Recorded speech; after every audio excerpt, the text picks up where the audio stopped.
Pues ahora Guiomar nos va a hablar de la ilegitimidad de la deuda. Es algo que se va extendiendo entre los movimientos sociales que antes no tenían para nada en cuenta. Era un término muy técnico, muy lejano, el tema de la deuda, pero que ahora está en primer plano. Y se habla de la ilegitimidad de la deuda. ¿Qué hace ilegítima la deuda?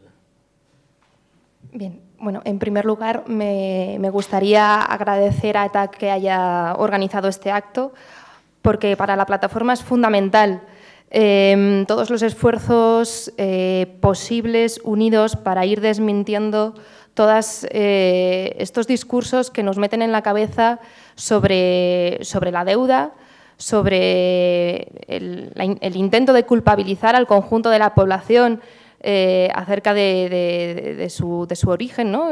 Con esta historia, esta idea que nos dicen de que hemos vivido todos por encima de nuestras posibilidades y, por tanto, ahora la única alternativa es ajustarnos al cinturón a base de políticas de recorte.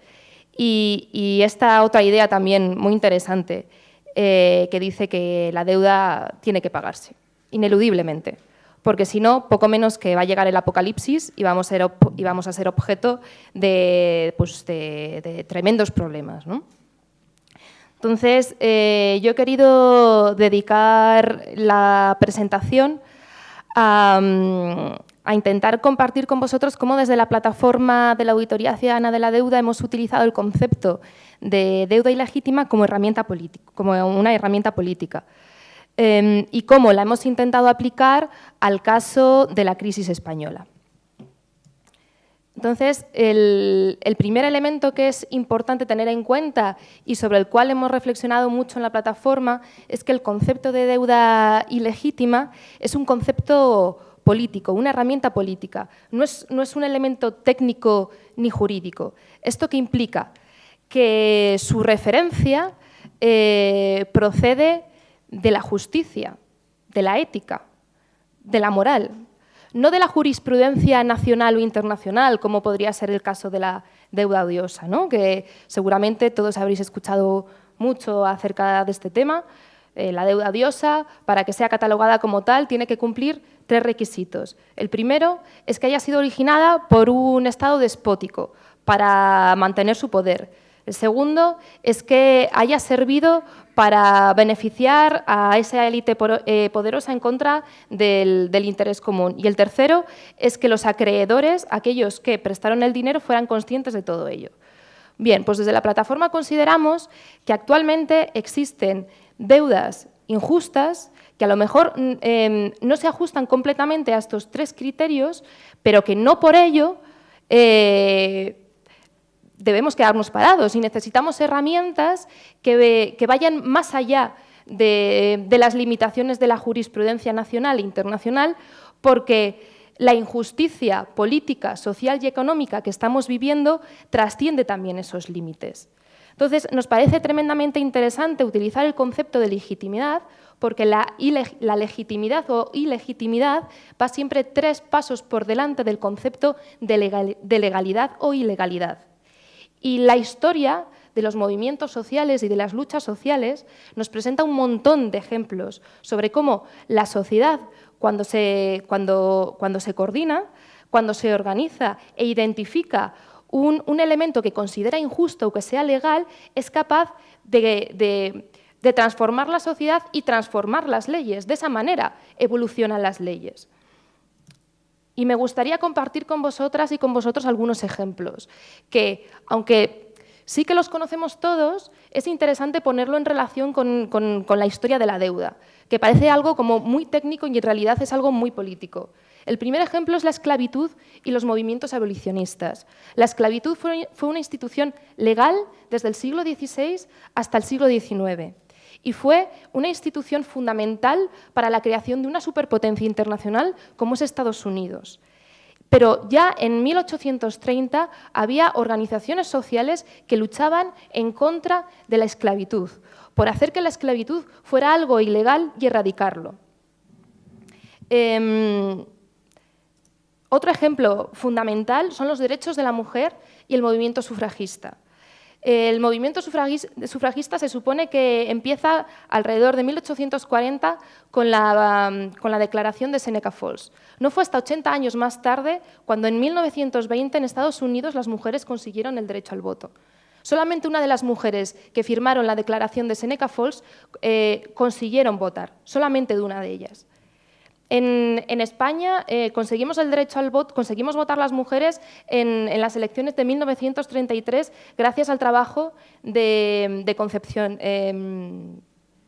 Uy, me he quedado... Campoamor. Sí, perdón, gracias, de Campoamor. Y bueno, perdón por el lapsus. Y gracias a este trabajo ahora mismo las mujeres podemos ir a la universidad, podemos votar, podemos trabajar, podemos tener propiedad privada. También el movimiento obrero es referente. El movimiento obrero que surge en el siglo XIX ante las injusticias que el proletariado sufría por la revolución industrial consiguió a lo largo de su historia cambiar legislaciones gracias a las cuales ahora podemos trabajar 8 horas al día. O sea, lo cual se consiguió después de la Segunda Guerra Mundial. Consiguieron erradicar o hacer ilegal el trabajo infantil, las indemnizaciones por despido, los seguros por desempleo. Todo eso fue gracias al movimiento social organizado. Pero tampoco tenemos que irnos tan atrás en el tiempo para encontrar casos en los que la sociedad identifica situaciones injustas y decide movilizarse para evitarlas y para cambiar su realidad. Y un caso concreto de tremenda actualidad son los desahucios y la dación en pago. ¿Cómo es posible que los bancos echen a la gente de sus casas y aún así esas personas tengan todavía pendiente una deuda hipotecaria con la entidad financiera? Pues es la sociedad, a través de las diferentes organizaciones sociales, la que ha conseguido hacer tanto presión que las entidades financieras se han visto obligadas a, en determinadas ocasiones, llevar a cabo daciones en pago, cuando ni la ley hipotecaria no asume esta figura como una obligación. Muy bien. Y aparte del hecho de que este concepto es un concepto político, también consideramos dentro de la plataforma fundamental considerar que es un concepto abierto y en tremenda evolución. ¿Esto qué quiere decir? Que es la sociedad la que democráticamente tiene que decidir qué criterios va a elegir para definir una deuda como ilegítima. Ya que los contextos sociales pueden cambiar a lo largo de la geografía y a lo largo de la historia. Y en este sentido, desde la plataforma consideramos fundamental, bajo nuestra perspectiva y bajo nuestro trabajo, identificar el sobreendeudamiento financiero como una herramienta de explotación que tiene que vincularse necesariamente a las políticas neoliberales que desde los años 70 se han ido aplicando progresivamente a nivel internacional. ¿Por qué? Porque han supuesto un empobrecimiento también progresivo de las poblaciones, de la clase trabajadora y una sobreexplotación también de los estados y de los recursos comunes, que al intentar mantener y pretender mantener el crecimiento continuo exigido por el sistema económico, ineludiblemente se han tenido que endeudar y sobreendeudar, llegando a una situación en la que la situación política, social y económica que estamos viviendo está entrando en conflicto con algo tan sencillo como la propia sostenibilidad de la vida. Y en este contexto es en el cual desde la plataforma hemos hecho una definición un tanto general, pero que ha sido el primer paso para empezar a aplicar y a utilizar la deuda ilegítima como herramienta política, y que se basa en 3 puntos fundamentales. El primero es que deuda ilegítima es aquella que ha sido constituida para favorecer a una élite en contra del interés general de las poblaciones, y que ello da lugar a una vulneración de los derechos humanos, sociales, económicos, culturales y medioambientales. También otro de los criterios es que estas deudas han sido generados por procesos no democráticos, de espalda a la opinión popular. Y además consideramos que esto es independiente de la organización política del Estado que lo lleve a cabo. Es decir, que un Estado puede ser formalmente democrático, pero puede llevar a cabo acciones puntuales o no tan puntuales, totalmente antidemocráticas y ir en contra de los derechos fundamentales de la población. Y no por eso esa deuda deja de ser ilegítima. Y además, a partir de esta definición más general, lo que hemos hecho es un intento de metodología para poder aplicar este concepto a situaciones concretas y tener herramientas que nos permitan identificarlo, pues eso, de manera concreta en la realidad española. Entonces, esta metodología sigue un proceso cronológico en la generación de las deudas, ¿no?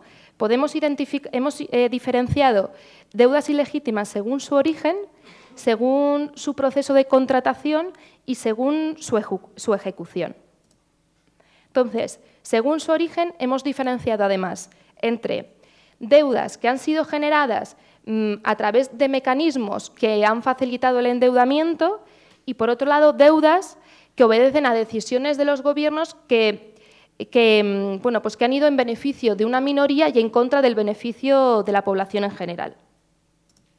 Entonces, voy a intentar poneros algunos ejemplos de la primera parte, ¿no? De los mecanismos que facilitan el endeudamiento. ¿A qué deudas nos estamos refiriendo cuando hablamos de esta categoría? Pues, por ejemplo, tratados internacionales que lo que hacen es potenciar el endeudamiento porque hacen del endeudamiento un negocio. Por ejemplo, a nivel súper concreto, el Tratado de Maastricht de 1992, en el que se establece un Banco Central Europeo que se nutre de recursos públicos y que cede el negocio de la financiación de los Estados a la banca privada, de manera que les da dinero por debajo del 1% de interés para que estos, a su vez, se lo den a los Estados a más del 5%, con lo cual hay un negocio redondo. Y la deuda en sí se convierte en un negocio, en una forma de generar beneficios para la banca privada, con lo cual incentiva constantemente el sobreendeudamiento. Bien, pues consideramos que el sobrecoste que este tipo de mecanismo supone para la financiación de los Estados, esta diferencia entre el 5% y el 0,75% que aparece en la diapositiva, eso es deuda ilegítima. Pero además, también sería deuda ilegítima todas aquellas deudas que proceden de unos sistemas fiscales que implican una menor recaudación de ingresos, porque eso al final va a suponer un mayor déficit y, por tanto, un mayor endeudamiento. Por ejemplo, pues sistemas regresivos, como el que tenemos en España, en el cual se carga sobre la carga impositiva recae sobre todo sobre las rentas del trabajo y no sobre las rentas del capital. Y un ejemplo perfecto son las SICAV, ¿no? Donde tú tienes dinero, pues perfecto, te montas una SICAV y entonces tributas solamente al 1%. Y además se están potenciando políticas regresivas como intentar conseguir recaudación a través de impuestos indirectos como el IVA, totalmente regresivo. Bueno, pues esto supone... Este sistema de impuestos implica una menor recaudación y, por tanto, una deuda ilegítima, porque se basa en un sistema regresivo e injusto. Por supuesto, la falta de ingresos públicos por el fraude fiscal. Según Gesta, y aquí seguro que hay gente que sabe el dato mejor que yo, creo que está en 80.000 millones al año, 88.000 millones al año, lo que dejamos de meter en las arcas públicas por el fraude fiscal. También, súper importante, las privatizaciones de los servicios públicos. Ya hemos asimilado casi como algo natural el hecho de que ciertos sectores estratégicos de la economía que antes eran públicos y eran fuente de ingresos, ahora son negocio privado. Aunque estas privatizaciones en un momento puntual hayan generado un ingreso extraordinario, a la larga han supuesto una reducción de ingresos públicos. Y no por ello menos importante está las políticas... Es que me ha encantado esto. Me llamo Paco y me han rebajado el sueldo al 5%. Hola, Paco. Te entendemos. Es así. Es así.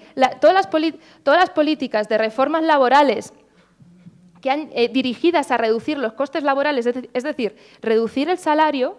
La masa salarial ha implicado una reducción de ingresos públicos también, porque se han reducido las cotizaciones sociales y se ha reducido también el ingreso a través del IRPF. Y ahora nos vamos ya a la siguiente categoría. Decisiones del Gobierno que generan deudas que no han beneficiado al interés general. Bueno, aquí hay muchísimas, ¿no? Pero sí que me ha parecido muy importante resaltar las siguientes. Gasto militar. Pero gasto militar no en abstracto. Tenemos datos concretos sobre, en fin, por ejemplo, los planes especiales de armamento. Los planes especiales de armamento son gastos que se aprueban siempre a nivel mediante procedimientos extrapresupuestarios. Ni siquiera están dentro del proceso público, con lo cual salen completamente del sistema de control parlamentario. Pero es que, además, se intentan, este tipo de planes y este tipo de gastos se intenta difuminar por otros ministerios que no son el Ministerio de Defensa, de tal manera que son completamente opacos y poco transparentes a la opinión pública. Según la fuente de Utopía Contagiosa, que es un grupo antimilitarista que colabora con la plataforma, según el informe que tienen de 2013, gracias a los planes especiales de armamento, han supuesto una deuda de 30.000 millones de euros. Y este dinero va dirigido a modernizar las Fuerzas Armadas. ¿Y esto qué implica? Pues que tengas más capacidad de intervenir en naciones extranjeras, es decir, que puedas colaborar en la política imperialista de la OTAN y de Estados Unidos. Y creemos que eso no beneficia al interés general. Pero es que además están también una cosa muy divertida, que son los créditos a cero interés que el Estado da a la industria militar privada. ¿No? O sea, esto implica, ¿a quién de nosotros el Estado en un momento dado le ha dado un préstamo al 0% de interés? O sea, te adelanto este dinero al 0% de interés y ya me lo devolverás si me lo devuelves. Pues esto es lo que pasa con la industria armamentística. ¿Para qué? Para que hagan armamento. Armamento que luego se promociona a nivel internacional para que sea utilizado en conflictos internacionales en los que muere gente, en los que se mata gente. Consideramos que esto es un gasto que da lugar a una deuda completamente ilegítima. Por supuesto, la corrupción. ¿Qué decir tiene? Esto, además de ilegítimo, es ilegal. O los rescates bancarios. Por ejemplo, y aquí vemos las personas concretas a las que esta política estos gastos, esta política de endeudamiento está beneficiando. Aquí hay unos ganadores y hay unos perdedores. ¿Y esto qué era? ¿Esto qué era? Yo creo, esto era... Esto me pasa por no poner titulitos a cada una de las fotos. Esto era el MEDE, por supuesto. Endeudamiento que procede de instituciones supranacionales que no son democráticas. Y eso da lugar también a un endeudamiento que no tenemos por qué asumir, porque no lo hemos decidido nosotros y nosotras. Y ha sido, además, a través de políticas de presión y de coacción. Y legitimidad según proceso, otra de las categorías. La idea aquí es intentar analizar cómo en el proceso de endeudamiento o en el proceso de los proyectos que dan lugar a determinados gastos, en ese periodo también se pueden dar lugar situaciones ilegítimas. Y una de ellas son las cláusulas abusivas. Cláusulas abusivas que se pueden materializar, por ejemplo, en intereses de usura, que luego, posteriormente, darán lugar a procesos a lo mejor de bola de nieve, como ha explicado antes Carlos. Y en estos casos, las experiencias de América Latina y todos los procesos de reestructuración de la deuda que allí se produjeron son un ejemplo perfecto. Y tenemos que estar muy atentos porque es muy posible que en España tengamos que vivir en los próximos años situaciones similares. Por supuesto, todas las situaciones, todos los procesos que sean opacos, que sean poco transparentes, que realmente no tengamos toda la información. Y los rescates bancarios son otra vez un ejemplo perfecto. Gracias al trabajo que ha hecho Carlos, tenemos una idea aproximada de lo que suponen los rescates bancarios y del impacto directo, indirecto y oculto que ha supuesto para las arcas públicas. Pero esa información está totalmente dispersa, diseminada.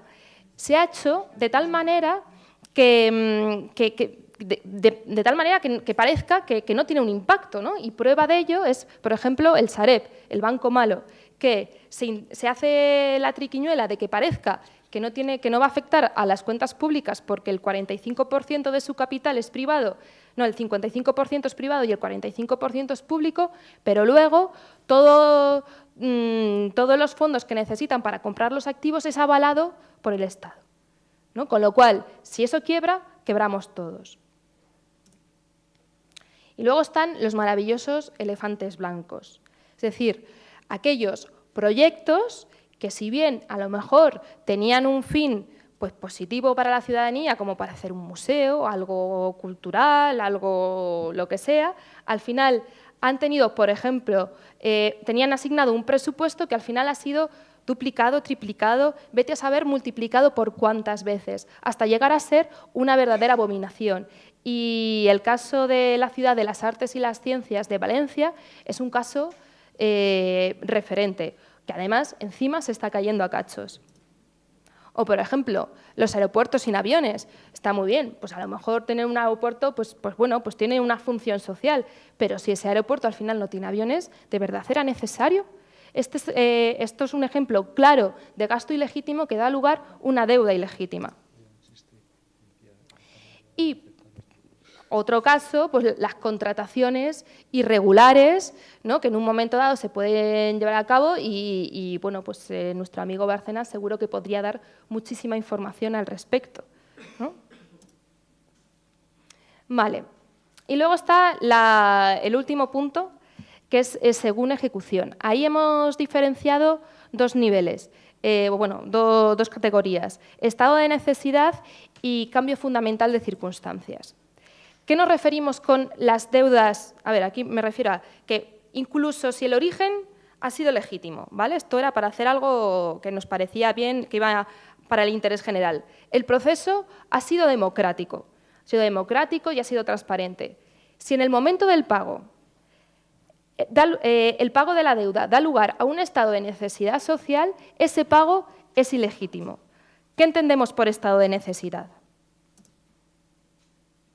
El aumento de la pobreza. Es decir, ¿cómo puede ser que se estén generando situaciones donde la pobreza en España está aumentando, donde cada vez hay más gente que vive por debajo del umbral de la pobreza, donde hay gente que es que la situación es dramática, o sea, que luego los números se transforman en realidades de vida y personales súper cruentas? No puede ser que tengamos que pagar y que sea obligación constitucional dedicar dinero público al pago de la deuda y de sus intereses si estamos recortando en política social, cuando además lo que se dedica en el conjunto de los recursos públicos a acción social y a política social en realidad es una porquería. O, por ejemplo, esto es súper representativo, no tengo papeles, pero tengo diabetes, o VIH, o cáncer, o una lesión modular, o un problema de corazón, o una degeneración en la mácula, o esquizofrenia. ¿Me voy a morir, doctor? O sea, una de las políticas de recortes concretas es haber quitado la cobertura de sanidad a la población inmigrante en estado irregular. Eso se traduce en muertes. Y otro elemento que también introducimos en el estado de necesidad es la pérdida de soberanía, que es un derecho fundamental de las naciones. Estamos totalmente intervenidos a nivel político. Las políticas no se deciden aquí, las deciden organizaciones supranacionales no democráticas. Aquí en esta fotografía pone Fondo Monetario Internacional, pero perfectamente podría ser el Banco Central Europeo o la Comisión Europea. Y por último, cambios fundamentales de circunstancias. ¿Esto qué implica? Pues que si tú has hecho, además yo creo que esto en la política mercantil incluso también se considera, o sea, tú has podido establecer un determinado en concreto en unas circunstancias, pero si luego cambian completamente en situaciones realmente dramáticas, ese contrato ya no tiene validez. Y una crisis que da lugar a que la tasa de desempleo esté en el 26%, a lo mejor es una circunstancia especial que nos hace poder plantear si la prioridad es el pago de la deuda. O, por ejemplo, la especulación. O sea, si se llevan a cabo actividades especulativas que hacen que la prima de riesgo aumente muchísimo y eso implica que aumentan los tipos de interés, tenemos que pagar ese... Me queda poquísimo ya. Esta es la última. ¿Realmente tenemos que pagar esa deuda? ¿Para qué? Para que se beneficien la minoría de la población que lleva a cabo esas actividades especulativas. Y ya quiero terminar con un par de diapositivas que ejemplifican cómo el no pago de la deuda es una realidad. Es decir, nos dicen por todos lados que no pagar la deuda sería una catástrofe, eso llevaría a riesgo moral. Ejemplos del no pago de la deuda existen a lo largo de la historia, pero a lo largo de la historia de 1340 al año 2011. Los países que están en morado son países que en algún momento hicieron un no pago de la deuda pública. España no pagó 14 veces. Bueno, claro, la última vez fue en 1882, ¿vale? Pero bueno, es una realidad. Aquí ni siquiera está incluido el Acuerdo de Londres de 1953, en el cual a Alemania, después de la Segunda Guerra Mundial, 22 países le perdonaron su deuda. Su deuda, una gran parte de la deuda privada y de la deuda pública. Y además el resto se reestructuró de tal forma que tendría que pagar con el dinero que obtuviera a través de su balanza comercial y siempre por debajo de un determinado nivel, para que no ahogara a su economía y su población. Estos son a nivel temporal, ¿no? Y se ve cómo se concentran además estos impagos en el siglo XIX y en el siglo XX. Es decir, que el no pago, en realidad, es una decisión política, de voluntad política, de cómo no pagar la deuda, o sea, y además teniendo en cuenta lo que ha dicho Carlos, es que no la vamos a pagar, o sea, es que es impagable, con lo cual vamos a decidir bajo qué criterios no pagamos la deuda. ¿Quién va a decidir esos criterios? ¿Lo vamos a decidir entre todas y todos democráticamente o lo van a decidir unas instituciones supranacionales no democráticas? Vamos a no pagar de tal manera que los costes se reparten de manera democrática y de manera justa, o van a seguir ganando todos. Y ya por último, la última, esta de verdad que es la última, que me gusta mucho acabar con un fragmento del discurso de Thomas Sankara, que fue el presidente de Burkina Faso y la primera persona que a nivel político se atrevió a abogar por el no pago de la deuda. Y es un discurso que dijo en 1987 y que dice así: nosotros no podemos reembolsar la deuda porque no tenemos nada que pagar. No podemos reembolsar la deuda porque no somos responsables de ella. No podemos pagar la deuda porque, al contrario, nos deben lo que las mayores riquezas nunca podrán pagar. Esto es, la deuda de sangre. Es nuestra sangre la que ha sido derramada. Ya está. Gracias. Bueno.